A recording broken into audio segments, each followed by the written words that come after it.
नमस्कार, मैं सुनीता गोदारा। मेरे YouTube चैनल पर आपका स्वागत है। आज हम हिंदी साहित्य की पुस्तक सरयू के अध्याय 7 मैथिली शरण गुप्त की रचनाओं का अध्ययन करेंगे। तो चलिए सबसे पहले जानते हैं हम उनका जीवन परिचय। तो राष्ट्रकवि की उपाधि से सम्मानित भारतीय संस्कृति के महान उद्गाता श्री मैथिली शरण गुप्त का जन्म उत्तर प्रदेश के चिरगांव जिला झांसी में सन 1886 में हुआ। गुप्त जी द्विवेदी युग के सर्वाधिक लोकप्रिय प्रतिनिधि कवि हैं। इनके पिता सेठ रामचरण कविता प्रेमी थे और कनकलता उपनाम से कविताएं लिखते थे। इनकी प्रारंभिक कविताएं वेश्योपकारक में छपी। वेश्योपकारक एक पत्रिका है जिसमें इनकी कविताएं हैं वो छपती थी, किंतु बाद में आचार्य महावीर प्रसाद द्विवेदी जी के संपर्क में आने पर सरस्वती में लिखना प्रारंभ किया। उन्हीं की प्रेरणा से खड़ी बोली को कविता की सरसता के अनुरूप ढालने का कार्य किया। महावीर प्रसाद द्विवेदी जी हैं, उनकी जो सरस्वती पत्रिका है वह 1903 से प्रकाशित हुई थी और इसमें जो है खड़ी बोली की जो रचनाएं हैं, खड़ी बोली हिंदी की जो रचनाएं हैं उन्हीं का प्रकाशन होता था। खड़ी बोली हिंदी को सबसे ज़्यादा जो प्रेरणा दी या सबसे ज़्यादा खड़ी बोली का मार्गदर्शन किया वो थे महावीर प्रसाद द्विवेदी जी। तो फिर क्या है, इनसे प्रभावित होकर के बहुत से लेखक हैं वो खड़ी बोली में रचनाएं करने लगे। तो गुप्त जी भी उनमें से एक हैं। गुप्त जी की रचनाओं में राष्ट्रीयता, स्वदेश प्रेम, युगीन चेतना और भारतीय संस्कृति की छाप पूरी तरह दिखाई देती है। भारत भारती नामक रचना से इन्हें अत्यंत लोकप्रियता प्राप्त हुई। देश और मातृभूमि के प्रति गर्व और गौरव, राष्ट्रीय जागरण से ओतप्रोत भारत भारती की कविताओं ने इन्हें राष्ट्र कवि के रूप में प्रतिष्ठित किया। भारत सरकार ने इन्हें राज्यसभा का सदस्य भी मनोनीत किया। गुप्त जी की रचनाओं में मानव जीवन और समाज के विविध अंगों की समस्याओं का चित्रण हुआ है। उनमें भारतीय संस्कृति की प्राचीनता के प्रति पूज्य भाव है, जो नए परिवर्तन के प्रति भी तीव्र उत्साह है। द्विवेदी योगीन आदर्शवादी नैतिकता, पवित्रता और पौराणिक आख्यानों की तर्क संगत व्याख्या एवं समसामयिक राष्ट्रीय हलचलों की तीव्र गूंज उनके काव्य में है। वे सामाजिक उत्पीड़न, राजनीतिक दासता तथा धार्मिक संकीर्णता के विरोधी हैं। उन्हें भारतीय सांस्कृतिक नवजागरण का कवि कहा जाता है। ये भी आपको अंडरलाइन करना है। उन्हें राष्ट्र कवि भी कहा जाता है और भारतीय सांस्कृतिक नवजागरण का कवि भी कहा जाता है। गुप्त जी ने खंड काव्य, प्रबंध काव्य, नाटक, अनुदित काव्य आदि विधाओं में लिखा है। आपको मैंने एक दिन बताया भी था एक वीडियो में कि प्रबंध काव्य क्या होता है और मुक्त काव्य क्या होता है। जैसे दोहे होते हैं जिनका एक दोहे से दूसरे दोहे के साथ कोई संबंध नहीं होता है, वो मुक्तक रचनाएं कहलाती है। और प्रबंध काव्य जो होता है वो एक कहानी, एक कथा की तरह होता है, जिसमें एक दोहा है, चाहे सोरठा है, चौपाई है, वो दूसरे के साथ जुड़ी होती है। जैसे रामायण है, रामचरितमानस है, ये रचनाएं हैं, ये प्रबंध काव्य में आती हैं। तो इनकी रचनाओं में भारत भारती, जयद्रथ वध, पंचवटी, गुरुकुल झंकार, साकेत, यशोधरा, द्वापर, जय भारत, सिद्धराज, विष्णुप्रिया आदि विशेष उल्लेखनीय हैं। साकेत महाकाव्य ने गुप्त जी को कीर्ति के शिखर पर पहुंचाया, जिसमें राम के पावन चरित्र को आधुनिक परिवेश में चित्रित करते हुए उपेक्षिता उर्मिला के चरित्र को त्यागमयी नारी के रूप में चित्रित किया गया है। पाठ परिचय। प्रस्तुत संकलन गुप्त जी के प्रसिद्ध काव्य यशोधरा से संकलित किया गया है। यशोधरा में गौतम बुद्ध के राजगृह को त्याग कर चले जाने के पश्चात उनकी पत्नी यशोधरा के हृदय में उत्पन्न भावों का मार्मिक एवं मनोवैज्ञानिक चित्रण है। गौतम बुद्ध अपनी पत्नी यशोधरा एवं पुत्र राहुल को सोता हुआ छोड़कर चले जाते हैं। प्रातःकाल होने पर यशोधरा को जब पता लगता है तो वह आत्मग्लानि से भरकर वेदना प्रकट करती है। उसे इस बात का अधिक दुख है कि उसके पति उसे बिना बताए चले गए। वह कहती है कि ऐसा करके उन्होंने संभवतः इस हम छत्राणी नारियों को समझने में भूल कर दी है। हम क्षत्राणी नारियां देश की रक्षा के लिए अपने पतियों को खुशी खुशी रण क्षेत्र में भेज देती हैं। फिर वे तो जगत कल्याण हेतु सिद्धि प्राप्त करने के लिए गई हैं। इस संकलन में यशोधरा की सहज नारीगत वेदना, क्षोभ, संताप के साथ साथ उसके मातृत्व और वात्सल्य का भी प्रभावशाली अंकन है। चलिए अब हम पढ़ते हैं यशोधरा संकलित अंश।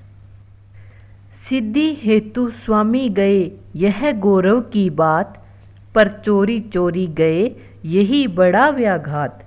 सखी वे मुझसे कह कर जाते, कह तो क्या मुझको वे अपनी पथ बाधा ही पाते। मुझको बहुत उन्होंने माना, फिर भी क्या पूरा पहचाना। मैंने मुख्य उसी को जाना, जो वे मन में लाते, सखी वे मुझसे कह कर जाते। यहाँ जो है यशोधरा है वो अपनी सखी से, जब पति हैं वो सोती हुई उनको छोड़कर चले जाते हैं तो यशोधरा है वो दुखी हो जाती है और अपने भावों को अपनी सखी के साथ व्यक्त कर रही है। वहाँ कह रही है कि सिद्धि हेतु स्वामी गए, यह गौरव की बात कि सिद्धि प्राप्त करने के लिए या तपस्या में सफलता प्राप्त करने के लिए स्वामी है वो मुझे छोड़कर चले गए। यह मेरे लिए एक गौरव की बात है कि वो सिद्धि प्राप्त करने के लिए गए हैं, पर चोरी चोरी गए यही बड़ा व्याघात। लेकिन वो मुझे बताकर नहीं गए, बल्कि मुझे सोता हुआ छोड़कर रात में चुपचाप चोरी चोरी चले गए। यही बड़ा व्याघात, व्याघात मतलब चोट, दुख, यानी यही मेरे लिए बड़ी चोट है या अत्यंत चोट पहुंचाने वाली है, अत्यंत दुखदाई है, अत्यंत कष्टकारी है। सखी वे मुझसे कह कर जाते कि हे सखी, वो मुझसे कह कर जाते तो मुझे अच्छा लगता, लेकिन वो मुझसे कहकर नहीं गए। कह तो क्या मुझको वे अपनी पथ बाधा ही पाते। यानी वो यहाँ सखी से कह रही है कि सखी तू ही बता कि अगर वो मुझसे कह कर जाते तो क्या मैं उनके रास्ते में बाधा बनती, यानी उनको सिद्धि प्राप्त करने से रोकती। यानी मैं ऐसा कभी भी नहीं करती, मैं उनके रास्ते में कभी भी कांटा नहीं बनती। मुझको बहुत उन्होंने माना, फिर भी क्या पूरा पहचाना। यानी वे मुझको बहुत मानते थे, किंतु क्या उन्होंने मुझे पूरा पहचाना, क्या वे मुझको जान पाए। यशोधरा आगे कहती है, मैंने मुख्य उसी को जाना, जो वे मन में लाते, सखी वे मुझको कह कर जाते।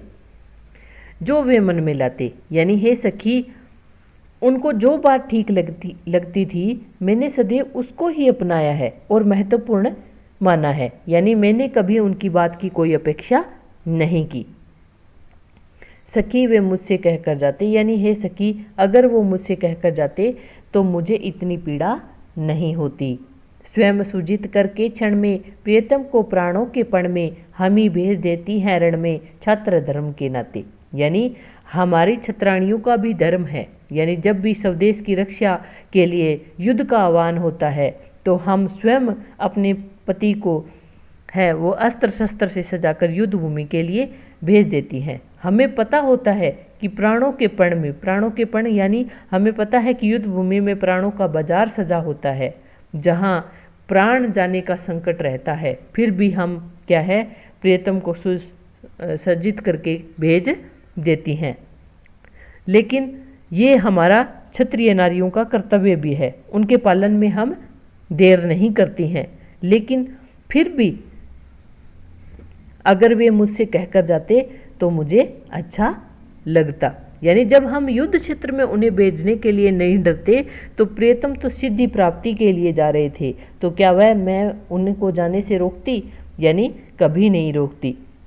हुआ न वह भी भाग्य अभागा, किस पर विफल गर्व अब जागा। यानी मुझे तो वो भाग्य भी या वो सौभाग्य भी नहीं मिला, यानी प्रियतम को युद्ध में भेजने का या फिर सिद्धि प्राप्ति के लिए वो गए थे, उनको मैं भी सुसज्जित करके भेजती, लेकिन मेरे को ऐसा सौभाग्य नहीं मिला क्योंकि वो चुपचाप चले गए।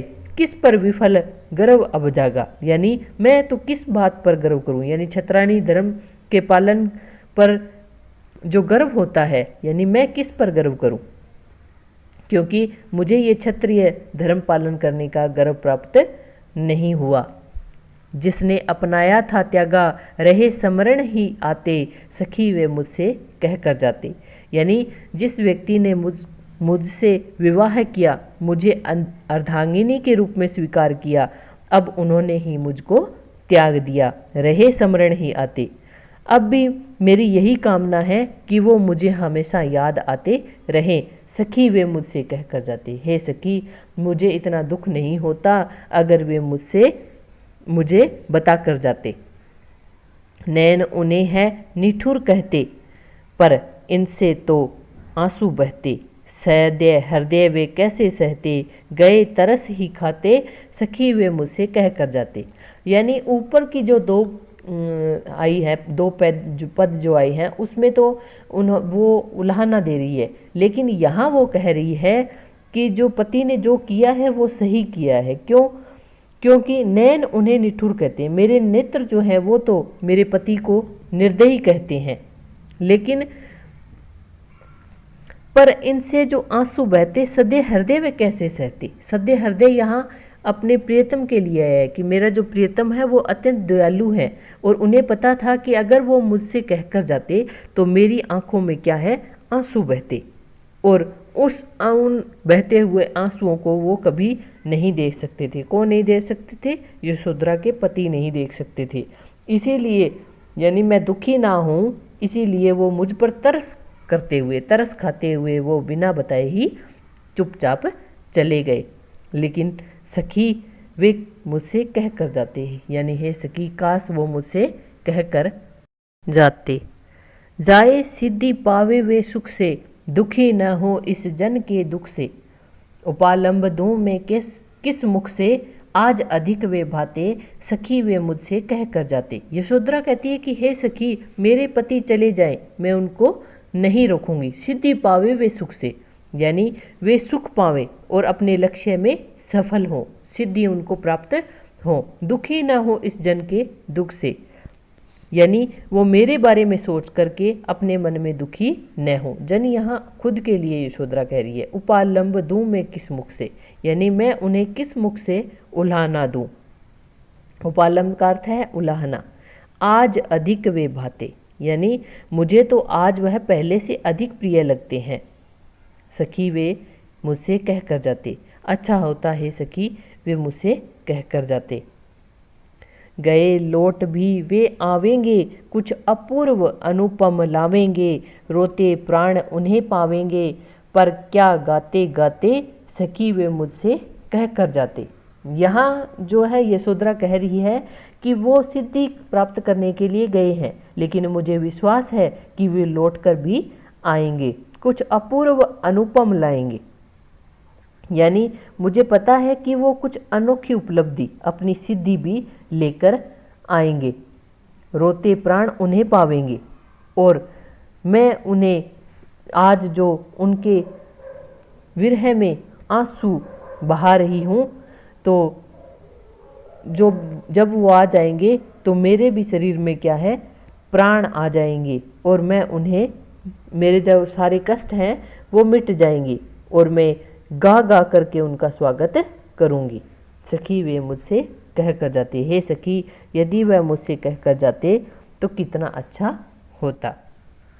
आशा करती हूँ आपको मेरी वीडियो अच्छी लगी होगी। भारत की श्रेष्ठता जो कविता है वो उसका अध्ययन हम नेक्स्ट वीडियो में करेंगे, तो आप उसका लिंक है आपको डिस्क्रिप्शन में मिल जाएगा, आप वहां से देख सकते हैं। अगर आपको मेरी वीडियो अच्छी लगी है तो मेरे चैनल को सब्सक्राइब करें और लाइक करें और शेयर करना ना भूलें। Thank you.